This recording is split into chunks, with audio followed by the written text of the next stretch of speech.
ৰঙিয়াত উত্তৰ কামৰূপ জিলা বিজেপি কাৰ্যালয়ত গণৰাজ্য দিৱস পালন ৰাতিপুৱাই জাতীয় পতাকা উত্তোলন কৰে জিলা বিজেপিৰ সভাপতি ভাস্কৰ কলিতাই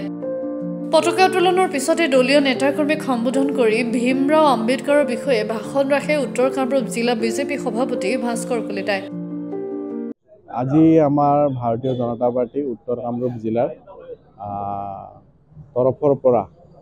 অসমবাসী ৰাইজ তথা সমগ্ৰ ভাৰতবৰ্ষ তথা সমগ্ৰ দেশৰে ভাৰতবৰ্ষৰ ৭৬ সংখ্যক গণতন্ত্ৰ দিৱসৰ আন্তৰিক শুভেচ্ছা জনাইছোঁ। আমি ভাৰতীয় জনতা পাৰ্টি উত্তৰ কামৰূপ জিলাই আজি আমাৰ ৰঙিয়াস্থিত জিলা কাৰ্যালয়ত গণতন্ত্ৰ দিৱসৰ পতাকা উত্তোলন কৰিলোঁ। লগতে আমাৰ শ্ৰদ্ধাৰ সংবিধান প্ৰণেতা ডক্টৰ ভীমৰাও আম্বেদকাৰৰ প্ৰতিচ্ছবিটো আমি পুষ্পাঞ্জলি অৰ্পণ কৰিলোঁ আৰু তেখেতৰ লগতে তেখেতৰ যি সতীৰ্থ আছিল সংবিধান আমাৰ যেনে ৰচনা কৰিছিল তেখেতসকলক আজিৰ দিনটোত আমি শ্ৰদ্ধাৰে সোঁৱৰিছোঁ আৰু অনাগত দিনত তেখেতসকলৰ আত্মাই ভাৰতবৰ্ষক প্ৰতিটো মুহূৰ্ততে সুদৃষ্টি দি যাওক তাৰ কামনা কৰিছোঁ।